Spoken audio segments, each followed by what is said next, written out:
I just wanted to talk a little bit about our New Era in Neighborhood Investment. I think you all have the New Era Investment Neighborhood book in front of you. And just to explain, I think there's some stories that have been done, and I thank you for those.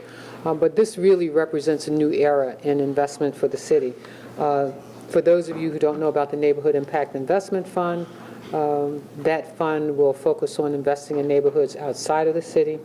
And then the Community Catalyst Grants, you'll hear more about that this week as it relates to the various organizations and associations that we're going to be handing Community Catalyst Grants off to. And then the Affordable Housing Trust Fund that deals with homelessness and all those other issues. We worked with the advocates. Thank you. I see Ms. Flowers here. We worked with the advocates to make sure that we got that $20 million Affordable Housing Trust Fund done. And when we say affordable, we also mean homeless. In fact, much of our affordable housing projects that we're doing in the city now require that we provide for the homeless as well. If you look up on Liberty Heights, that development up there, I think we provided at least 7 homes for the homeless. So we're really excited about that work. And then the opportunity zones, I think I shared with you all, we have 42 of them, and we've got our first investment already in the Yard 56 project. So this represents our involvement with not just residents, but with community groups, nonprofits, state leaders, and the private sector. So with that, I'd like to introduce Michael Braverman so he can share some more with you. Thank you, Madam Mayor. Good morning, everybody. I'm happy to be here with Mayor, other members of your cabinet, and our senior team here from the Department of Housing and Community Development. You've invested a lot of time and energy in separating the agencies so we can have an agency dedicated to community development. I guess I should have said that first, well, because that was one of the first commitments we made when I came into office, that we would separate the Housing Authority of Baltimore City from housing, from our housing department, which we created the Housing Community Development Office, because they can focus on just development in neighborhoods, in communities. So we separated the federal part from what this entity will take care of. And I think you also asked Mayor to put the community development back in housing and community development. And so we have, and what the Mayor calls a new era of neighborhood investment, which is what the title of our community development framework is. And the framework is our effort to open the dialogue and communicating to all of our stakeholders and partners the direction that we're going to take to lead the new era of neighborhood investment. And yeah, thank you. And a new era of neighborhood investment suggests that we need to make new investments. We need new sources of capital and new sources of operating to support our community leaders so that they can work with us so that we can develop the vision that they bring. And so that means new sources of capital. So the Mayor started by talking about what are those new sources of capital, and they're very significant. And they all work in sort of complementary ways to help us move forward our agenda, which is essentially where there are challenges, Mayor, but we're optimistic. We're optimistic because of the partners we have. We're optimistic because of the new resources that we have. And we're optimistic because of the successes that we'll be building off of. And we want to ensure that that's equitable, that at the end of the day, the vision that we share with our communities is the one that we work on. We identify what the success is as it is seen through the eyes of our longtime community leaders and our many new community residents. So in this new era of neighborhood investment, Mayor mentioned NIF, the CCG fund. So Neighborhood Impact Investment Fund is a new source of really creative capital. It's starting with $52 million from the leases of the city garages, but it will grow substantially, and that capital will be available to invest only in long underserved communities in the city. It is not universally available. This is the Mayor's efforts to bring investment into our neighborhoods. The CCG, the Community Catalyst Grants, next week Mayor will be announcing the first awards of operating dollars. How do we stand up community organizations, how do we support the continued growth and capacity building of our community organizations so that we can work collectively on what that vision is. I mean, at the end of the day, Mayor, our framework is about dialogue, it's about partnerships, it's working with our long-standing anchor institutions, our philanthropic partners, our community-based institutions, and to develop the plans that we'll be working on going forward. And it's ultimately about supporting and maintaining affordability for home, ensuring that our long-term homeowners can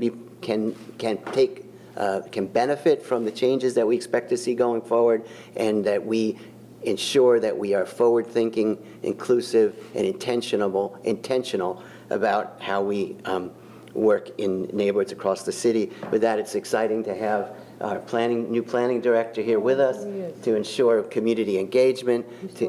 Yes, he's here and hitting the ground running. And it's great to have Paul Taylor to ensure that we are working to maximize access to jobs and opportunity and entrepreneurial opportunities as we move forward. And so we'll be investing in all neighborhoods. And that's one of the key pieces of this. All this new capital, all the neighborhoods that have long sought attention, the mayor seeks to this framework is a description of how we intend to bring capital and resources and development. It'll be in middle markets, and all our different markets around the city are a little bit different, and our approach will be a little bit different, and it will change over time. But we identify the need to support middle markets, the need to continue to support our more distressed markets, and then pointedly, Mayor, we identify 4 initial impact investment areas where we believe that the investments that we're making in partnership with our community leaders and our state partners and our anchor institutions will be transformational in the short run, in the near term, Mayor. And so we're looking at investing in all neighborhoods, but we're approaching each neighborhood based on those characteristics and adjusting, those investments to make the greatest impact in the shortest time. And again, at the end of the day, it's a collaborative approach. As you've indicated, we work directly with our community leaders, and it's a dialogue. And so this is the opening salvo. It's how we're setting our compass going forward for a new Department of Housing and Community Development that puts community development first. And I have so many wonderful partners here with us today. I just wanted to say, if I had overlooked or if anybody felt there was something they wanted to add, this is a good moment before we take questions. Did you want to add anything? Well, this is a wonderful document. This is Jay Green, our Chief Operating Officer, and our Acting Deputy Commissioner for Development. To provide some policy guidance to the Affordable Housing Trust Fund commissioners and inclusionary zoning commissioners that we'll be working with. And as the city participates with the NIF fund, this framework is certainly a guiding light to help us kind of make the best decisions for the city. I think the Housing Community Development's a little bit excited because I don't know if you all remember that the NIF came about because we didn't sell off our city garages. We leased them and raised $80 million altogether, paid off the debt, netted 57, put 52 million into the Neighborhood Impact Investment Fund, and then the other 5 million went to neighborhoods and community organizations and CDCs to help build their capacity. But also that is now grown because we've had investments now from other banks, so we're closer to $80 million in the Neighborhood Impact Investment Fund and hope to continue to grow it. And the Affordable Housing Trust Fund will grow to $20 million annually. Every year. So we believe that while these resources may not be as substantial in Washington or Oakland, in Baltimore, these are the resources that can really make a difference, Mayor. I think we are positioned, and this document sort of sets our compass going forward, but I think what's important is that we're very optimistic about the impact that we can have in communities across the city in this collaborative approach that we're taking. Any questions for Michael? Yeah, you talked about reaching all neighborhoods, but of course we have to start somewhere. What are a few neighborhoods you're looking to start serving right away? Sure. I want to just start by doubling down and saying when the mayor says invest in all neighborhoods, we do mean that. So the type of investment and the early returns may be different. So, and we will continue to invest even in all neighborhoods of the city. In middle markets, we're looking to sort of stabilize those markets, and we're looking to increase our home ownership and retain our existing homeowners. In some of our distressed markets that we name in this document, like on the west side, Upton and Druid Heights and Penn North, for example, while those markets are distressed, we do believe that working with our state partners and our community leaders and our partners here behind us, that we can have a transformational impact in the near term. And the document lays out the strategy for doing that and for posting 3, 5, 10-year visions with our planning department colleagues to ensure community engagement, so we can telegraph how far we intend to get in the near term. Again, intentional, working with community leaders to ensure that vision of success is a shared vision. Madam Mayor, to the degree that the availability of capital funding and anchor institutions and middle market neighborhoods being revitalized like Park Heights are on your radar, was it a failing of your administration to have not noted and been vocal in opposition to the fact that the Stronach Group has directed nearly 90% of renovation funds to Laurel Park rather than Pimlico over the last 5 years? I know you were vocal about it this week once it was made clear that that's what they were doing, but was it a failing prior to that to have not recognized that? I don't think it was a failing at all. I think we've always recognized it. You've just not been a part of all the conversations that have taken place since this administration has taken place. Those failures certainly didn't occur or begin here in this administration. We're investing over $110 million in that area because we have to, as it relates to just the federal consent decree. So, we're not failing. In fact, you've just not been privy to all the conversations. Can you elaborate a bit as to the nature of the conversations you have had, specifically in relation to the 90% of funding going to? We've been having conversations ever since I became in office. We began those conversations with Tim, with the Stronach Group, when I first got inaugurated. So we've had those conversations for quite some time. Was there a reason why you didn't make your opposition to the direction of the funding public prior to this? I think that's an accusation that you're making. I think that if you go back and look at all the conversations that have been had, you may find some of those conversations, but I don't think I'm required to have every conversation directly with you. I agree, but if you can point me towards some of those conversations, that would be excellent. Well, most of those conversations were directly with them and not with you. Okay.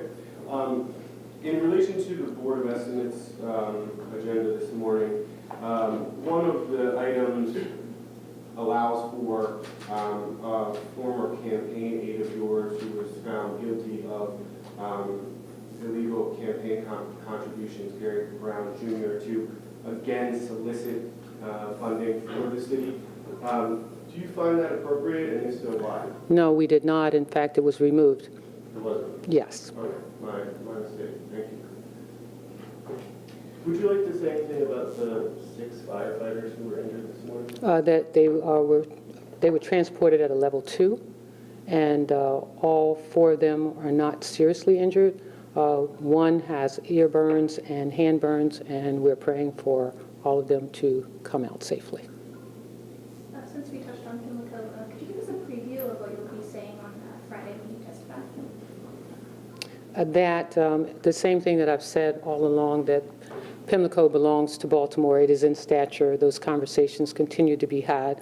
We will have numbers of people who will testify as it relates to the importance of Pimlico to Baltimore, and so I'll share that conversation with them. We've had conversations across the board. They know that their last conversation with us was regarding the plan that they were supposed to come back to us with, and that plan did not come back to us. So again, we remain in conversation. We want them to come back to the table, but at the same time, we will fight this with every fiber of our being, because we believe, as is in stature, that the Preakness belong to Baltimore. It is historical. It is a part of the fabric of the city. As I've said time and time again, for those who've not heard or aren't listening, that this is Baltimore's, this is like our Super Bowl every single year. We get to showcase our city. We get to share it with the rest of the world. And we believe in Pimlico and the investments that will take place. We've been working now since I've been in office with LifeBridge, who is putting at least $100 million over in that area to bring their headquarters there, to build a hotel there. There are a lot of great things that are happening in Pimlico. We are through this Neighborhood Impact Investment Fund, which is why we focus on the Park Heights area as well, because we believe that it has been underinvested in for decades. You will see a new library up there. You'll see the 16 acres. If you just take a walk in Park Heights, you'll see the 16 acres of land that we've cleared, because we believe that it is a part of the fabric of what can transform Park Heights.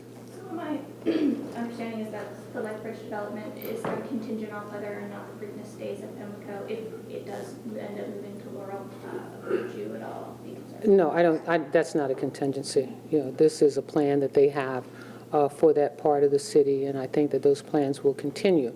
But it just shows, how long we've been working together, because we all believe that this is a great part of the city that deserves investment, and they are also implementing a plan to live near where you work. That's something else that we've been working with LifeBridge on, and they're putting together plans similar to what University of Maryland has done, similar to what Johns Hopkins has done. So no, I don't think it's a contingency plan. This is something that they want to do, and they believe in Baltimore as much as we do. Also this morning on the Board of Estimates, you guys voted to extend the pilot program for the dockless vehicles, the scooters and bikes. Yes. I'm wondering what your take on them is, what concerns you still might have, and what you do like about the program. Well, the number of folks who are riding it currently, the convenience that is provided for a number of folks, I think there's still some wrinkles that need to be worked out, and we'll still be working on those as well. What kind of wrinkles? Well, just in terms of, how they are interacting with pedestrians to make sure that everybody is safe with them as well. I think most people talk about the convenience of them moving around the city. We just want to make sure that everybody's safe. Do you want to say a word about the transfer of funding that will allow for design to begin on the Park Heights Library? I know it was 17 years ago, I think, that the Pimlico Library closed. Yeah, I wasn't here 17 years ago.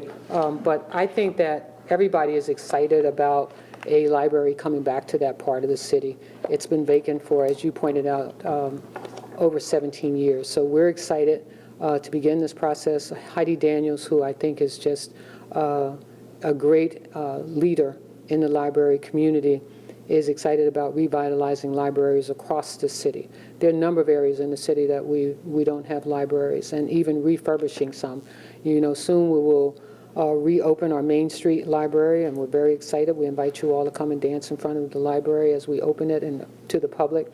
But again, I think it's long overdue for Park Heights, along with the new recreation center that we've opened up there, and the refurbishing of the Tawanda Center, and the rebuilding of houses over in Park Heights. There are people who've lived in that neighborhood and community now for 50 and 60 years who've been waiting for this investment. There are some houses, if you go on Park Heights, that were redeveloped some 40 years ago. And when I walked inside, they were so pristine, and people thought that development would continue, and now it will. Thank you all. Have a great day.